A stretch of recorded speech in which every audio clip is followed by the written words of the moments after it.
welcome to another program in our series, Freethinking Forum. I'm delighted to have with us today Ruben Vazquez. Thank you, Bill. Thank you for joining us, Ruben. And you are certainly an activist in your community, and for several years now, and focusing on the kind of social justice that helps build a stronger community. Will you tell us more about what you're doing there? Sure. So, you know, I'm an immigrant. My family and I immigrated to the United States from Mexico just over 37 years ago. So I'm an immigrant. I live in New Brighton currently with my wife and 2 children.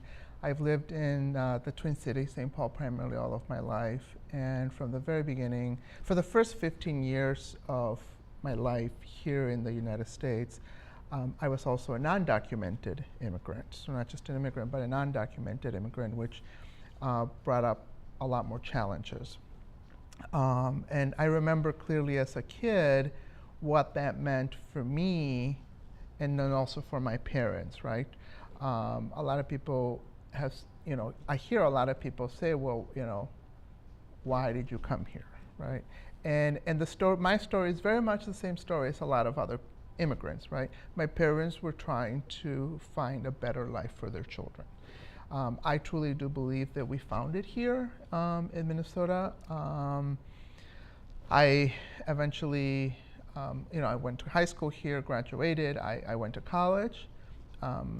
I am the only person in my family who has gone to college, graduated from college. I have a master's degree. In what? In public administration. A master's in public administration from Hamline University. Married, have 2 kids, and from the very beginning of me being a part of this community, as soon as I started more when I was in college, I started realizing a lot of the challenges that our communities face, especially communities of color, especially within my own specific community, within the Latino community, and then as an immigrant, as an undocumented immigrant. So at that point, I started becoming more involved in the community to figure out a way that I could help, right? So as a person who came to this country over 37 years ago, didn't speak a word of English, was the first time that I had seen snow, didn't know what to expect here, to a point where, I have a master's degree, I have a home, I have a family, I'm able to speak the language, I understand the system, I know how to advocate for myself. I figure that was another way for me to help the community become stronger by helping them or advocating for them for those communities that are underrepresented, that don't know or cannot advocate for themselves. And in your opinion, what are some of the benefits of being a person of color? So like I said, this country has given me many, many opportunities. Obviously, I'll never know, but I am pretty confident that if my family and I would have stayed in Mexico, I would not have been as successful as I am right now because of the opportunities that this country has given me, because of the doors that have been opened up because of either my education or my language. When I went to college, at that point, thankfully, I was already a U.S. citizen, so I was able to take advantage of a lot of scholarships or Pell Grants or loans, which would have been, I think, very difficult for me should I have stayed in Mexico. So again, I think the opportunities that are here that are available for people of color are abundant if you know where to look for them and how to advocate for them. And you also see a lot of challenges. Of course, just like anything, there's always good side to something, but there's also a bad side to something. Again, as far as the challenges as a person of color, as an immigrant, as an undocumented immigrant, obviously is the fear, right? The fear of being called out, the fear of being called out because you do not look like the greater population, because you don't speak the language, because you don't know the culture, because you have your own thing, you have your own identity, right? For many years, I remember I did not like to speak Spanish. I did not want to have friends that looked like me. I just wanted to have white friends, because then I would be one of them, right? Then I would be accepted into the system, into the society. And it took me a long time to realize that I was doing myself a disservice, and eventually my kids a disservice by going down that route. So, there's still a lot of challenges within the community, the immigrant communities, the undocumented communities, And I think I heard you say you are documented. I am, Yeah. so thankfully, to a friendly immigration administration in the mid-'80s under President Reagan, we were able to adjust our status and become permanent residents, which eventually led us to become U.S. citizens. Yeah. And so how do you see your role now within the communities of color?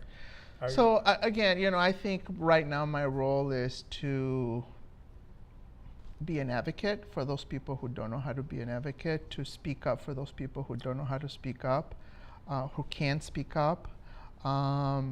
There's a huge push going on right now in the state, or actually has been going on for about the last 10 years, to provide driver's license to our undocumented immigrants in the state of Minnesota.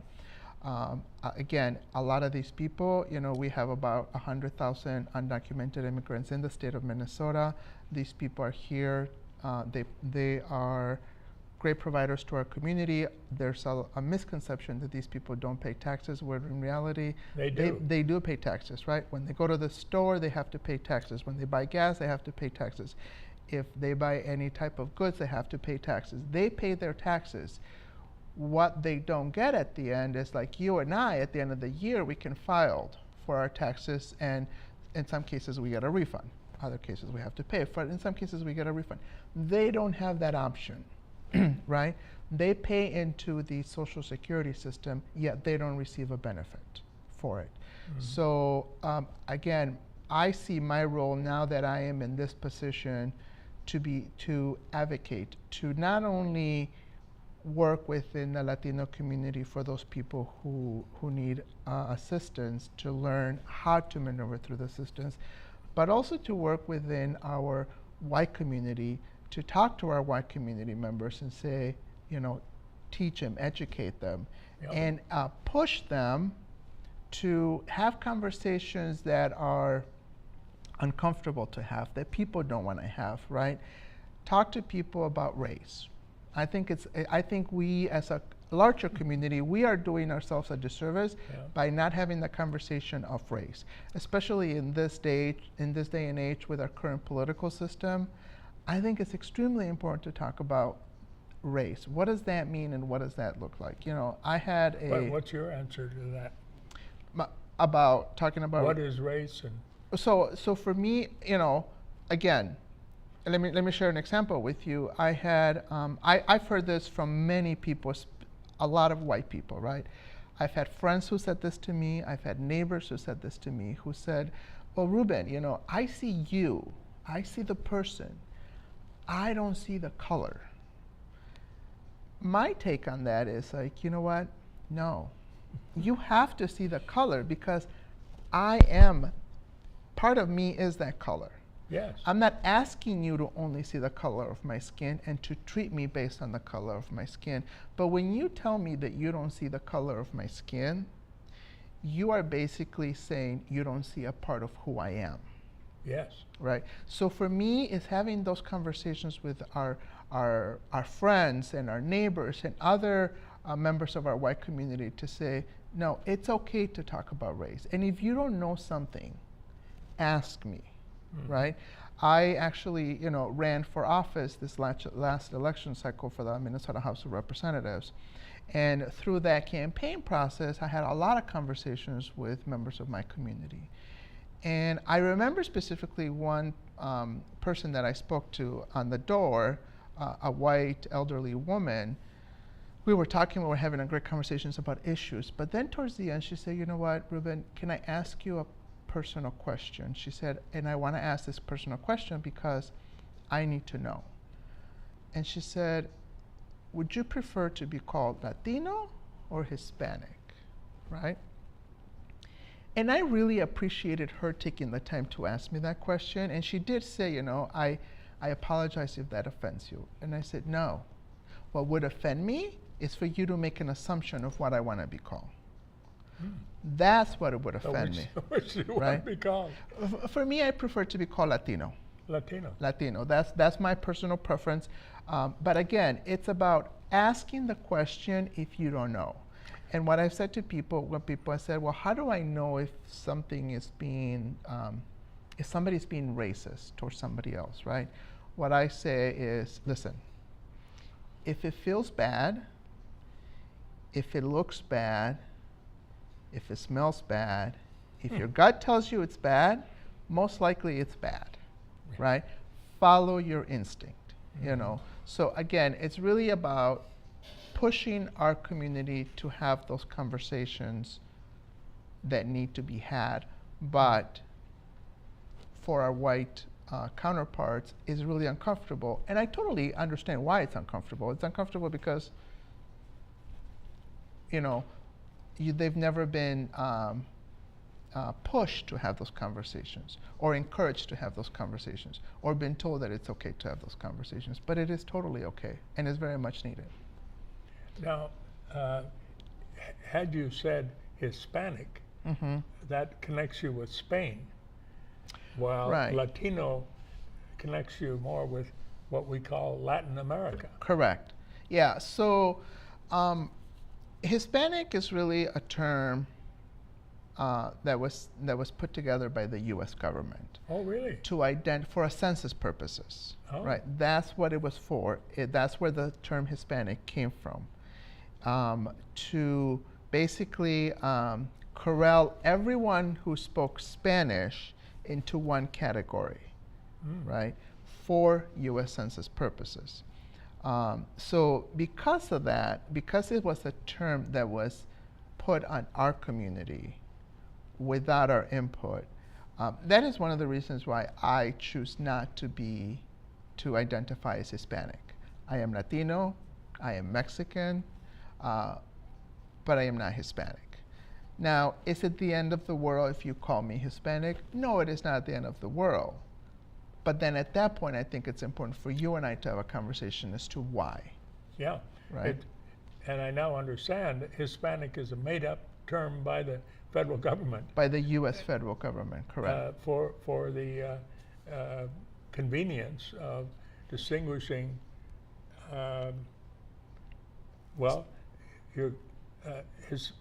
Hispanics are Caucasian. Right. And right. Are you part of the Hispanic branch? And and you said said it right. It is for the convenience of the U.S. government that they came up with. Yes, for the census. It is not for the convenience of the community. It is for the convenience of the U.S. government, right? So, again, I think it's important that for example, the last census that came out was 2010, and I remember I left. There's a where it asks ethnicity, and it said African American, Native American, all of these categories, and then it said white. There was no category for me to fill out, right? Really? Because the U.S. government would consider Hispanic people from Hispanic descent as white, again because of Spain, right? Because European Spaniards. I left it blank. I left it blank because I generally write in human race. Right, exactly, right? I actually got a call from somebody from the census saying, I think you forgot to answer that question. How do you want to answer it? And I said, I didn't forget. I just refuse to answer it because I don't fit into any of They those didn't categories. have an open blank. Right, right. So again, it is the government who wants to put us in these boxes, and unless we have people to stand up and say, no, I don't belong in that box, right? Don't put me in that box. Ask me. Ask me what it is what box I belong, how I identify myself, right? Again, if you see, a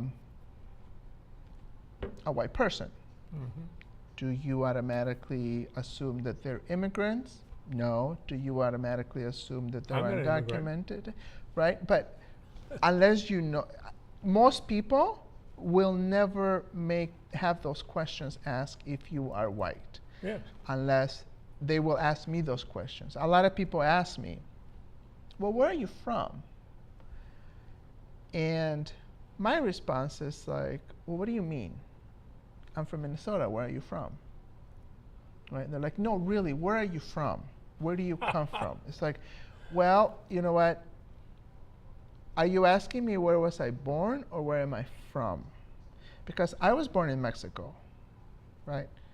My family was in Mexico. I still have a lot of family that's in Mexico. But I am from Minnesota. I grew up here. I have been here since I was 10 years old. I went to school here. I got married. I went to college. I had kids. My life is here. This is where I'm from, right? Yeah. And my frustration is when that question does not get asked the same way to my white friend who is next to me, who's standing next to me, right? And it's the same thing that happened with, President Obama when they asked for his birth certificate, right? There was this whole hoopla about the birth certificate, the birth certificate, the birth certificate. Yet, whether it was because of his name or the color of his skin, no other president up to that point, and including our current president, has ever been asked for his birth certificate, right? Why? Because the person is white, and because the person has a white name, therefore there is an assumption that that person is born in the U.S. It was not the same assumption made by President Obama. And it's the same thing that happens with immigrants and people of color, right? People make assumptions about who we are, or what category we need to be put into. So. Now, you ran for state representative. Correct. What kind of platform, what parts of the platform would you give greater focus to? So the things that I ran on were education, healthcare, and transportation were the biggest three things that I was focusing on. Education has always been my number one priority. I truly do believe that the earlier we start educating our children, the more successful our community as a whole is going to be down the road, right? And so you're with the governor on that matter of getting early childhood education. Early childhood education is key. What comes with that is a lot of stuff, including providing additional funding to help our teachers. I have been, like I said, I have two children who are in the public school education system, and I periodically volunteer at the school. I am amazed and grateful for the teachers, because I walk into these classrooms and there's this teacher who has to figure out a way to keep engaged 25, 30 kids at the same time, right? That takes a pro.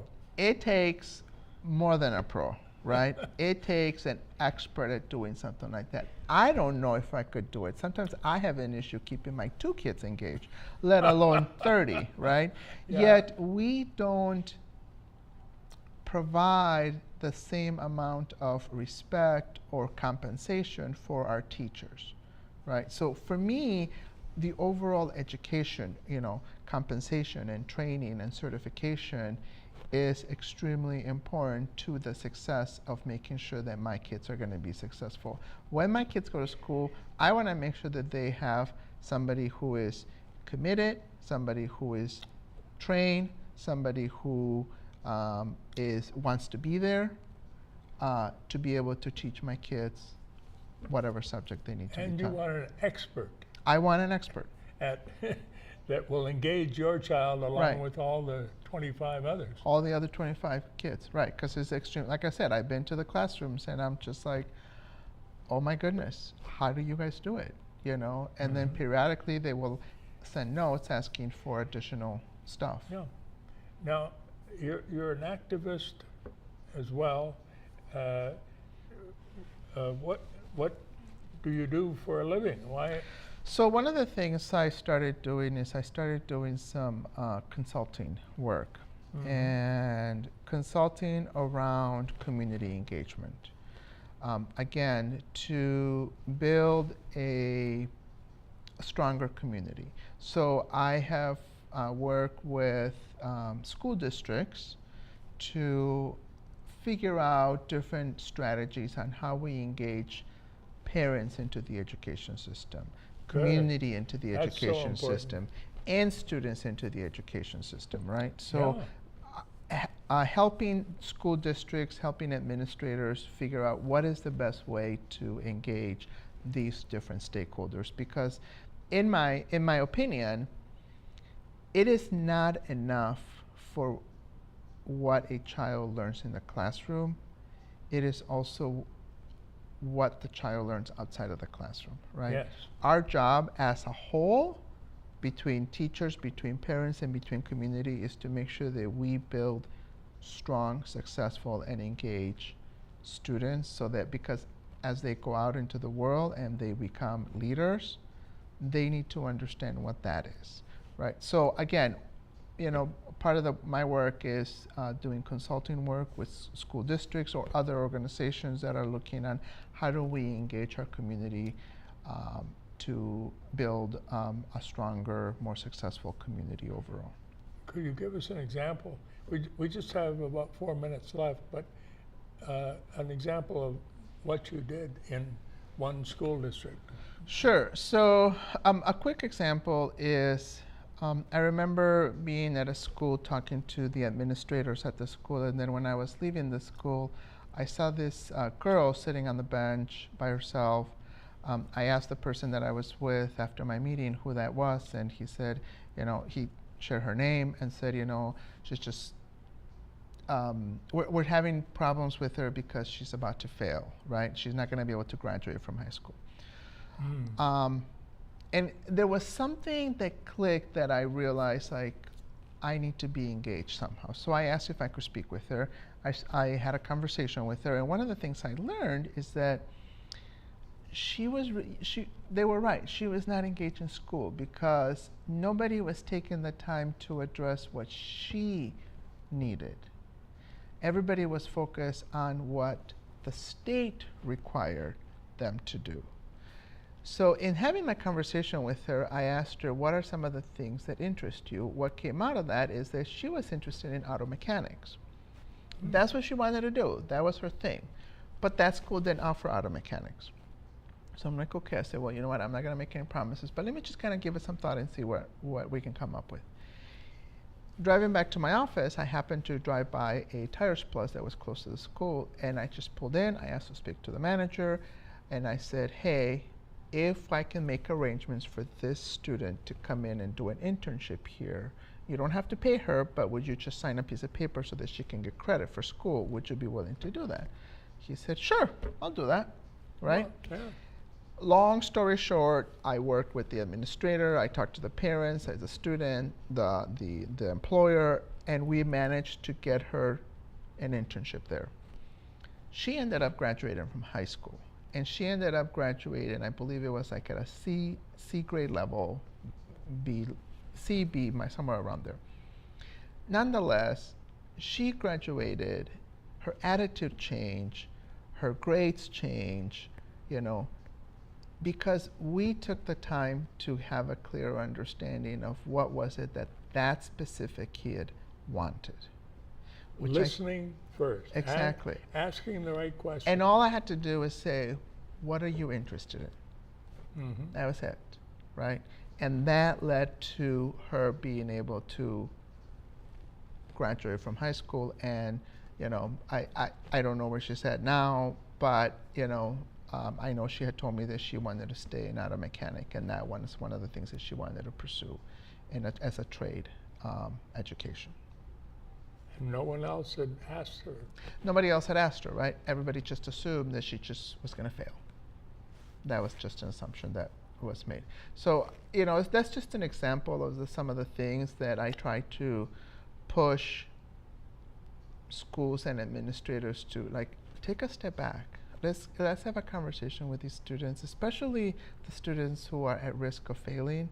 Let's have a conversation with them, because most likely than not, we can get them to be successful. We just have to take a step back and ask a question. What are you interested in doing? What do you want? So, Well, that function was done by a guidance counselor back when I was in yeah. high school.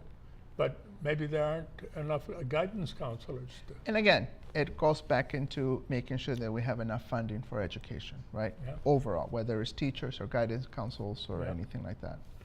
Well, Ruben Vazquez, Thank this you is so much. very valuable. Thank you.